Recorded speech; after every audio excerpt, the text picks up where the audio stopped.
اس قدر بڑی جگہ تھی اس میں ہم نے ان کو بنا کے، اس کی وجہ سے جتنے ہمارے سے ملتے جلتے سسٹر کنسرن جن کو کہتے ہیں عام طور پہ، مختلف ادارے جو ہم سے ملتے جلتے، ان کے تمام بچے آ کے ہمارے بچوں کے ساتھ مل جل کے کھیلتے ہیں. تو یونیفائڈ گیمز ہوتا ہے. تو اس کی وجہ سے ان میں میرا خیال ہے کہ 80% بچوں کی جو نشو و نما، جو ان ایسے بچوں کی جن کی ذہن سے کم سوچ سکتے ہیں، جن میں چلنے کی مشکل ہے، ڈاؤن سنڈروم ہے، بہت مختلف ان کے بیماری ہے ان لوگوں میں، جو ہم انہیں بیماری نہیں کہتے. ہم سمجھتے ہیں کہ اس کو اگر کسی بھی طرح ہم لوگ بہتر کر سکے تو ہمارے ادارے میں یہ آتے ہیں ماشاءاللہ. پھر یہ جناب آپس میں بچوں سے مل کے بس آپ آئیے کسی وقت. میں یہ کہتی ہوں کہ ایک دفعہ ادارے میں ہمارے جو قدم رکھتا ہے تو وہ کسی چیز کو وہ بغیر کوئی چیز کیے ہوئے دوبارہ واپس نہیں جاتا. ماشاءاللہ یہ بہت ہی زبردست ہے. اور جس طرح آپ بتا رہی ہیں کہ آپ کی والدہ صاحبہ اور پھر اب آپ اس پرچم کو تھامے آگے بڑھ رہی ہیں، آپ جیسے لوگ پاکستان کے لیے بہت ضروری ہے. نہیں آپ اچھی کوشش کر رہی ہیں، اسی لیے آپ ہماری مہمان ہیں، اسی لیے آپ ہمارے پاس بیٹھی ہیں. مالی معاملات کیسے چلتے ہیں آپ کے ادارے کے؟ کیونکہ بڑا ادارہ ہے، بچے ہیں. یہ بہت اچھا سوال ہے، لیکن میں بھی اپنے دوستوں کی اور لوگوں کے تعاون کا شکر کر سکتی ہوں. میں بتا ہی نہیں سکتی کہ ڈونیشن کہاں سے اور کس طرح سے آتا ہے. مثلا ماشاءاللہ سے آپ یہ دیکھیے کہ یہ مہینہ تو خیر میں اتنی مصروف رہی ہوں، ہر طرح سے لوگوں کی طرف سے ڈونیشن آتا رہتا ہے، اور پھر ہم اسے بہت ہی طریقے سے اور استعمال اس کو اس طرح کرتے ہیں جو پہلے بچوں کی طرف جو استعمال ہوتا ہے ان کی رجحان کے لیے. ابھی ہم نے پوٹری ورک شاپ شروع کی ہے، پوٹر بڑا اچھا کام سکھا رہا ہے. تو یقین مانیے کہ بچے اتنی عمدہ پوٹری بنا رہے ہیں کہ لوگ ہکا بکا رہ جاتے ہیں کہ یہ وہی بچے، اس میں ایک ڈاؤن سنڈروم بچی بس وہ ایک ہی چڑیا بناتی جاتی. تو ان کا جو دماغ ہے وہ بہت ہی خوبصورت انداز سے اصل میں ان کو صرف محبت کے بھوکے ہیں یہ بچے.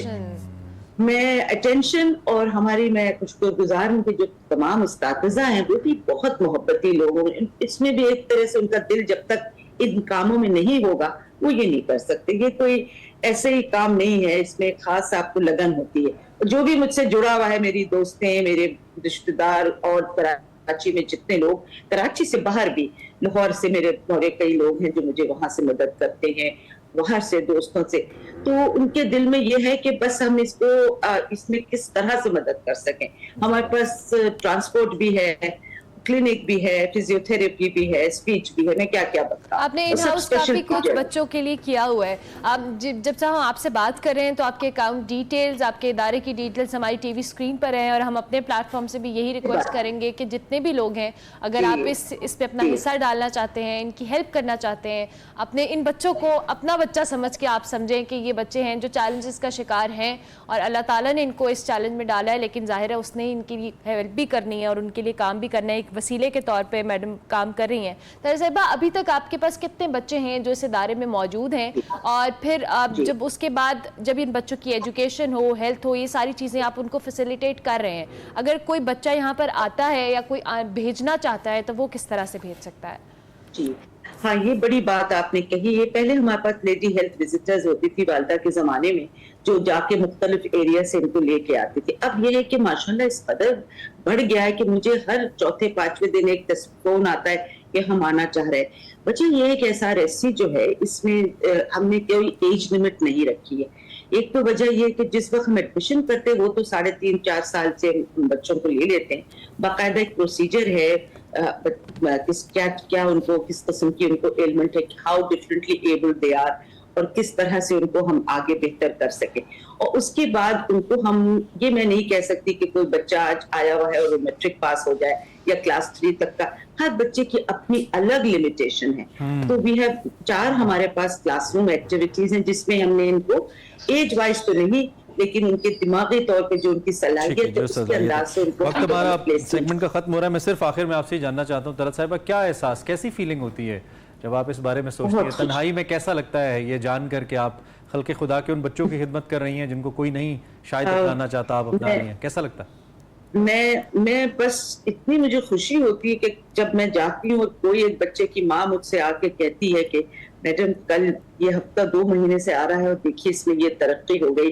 اور جو بچے پہلے سے آ رہے تھے ہمارے ہاں ماشاءاللہ وہ تو اس کو اپنا گھر سمجھتے ہیں. ایک دفعہ آتے ہیں اور آپ سوچئے کہ اتنے بڑے علاقے میں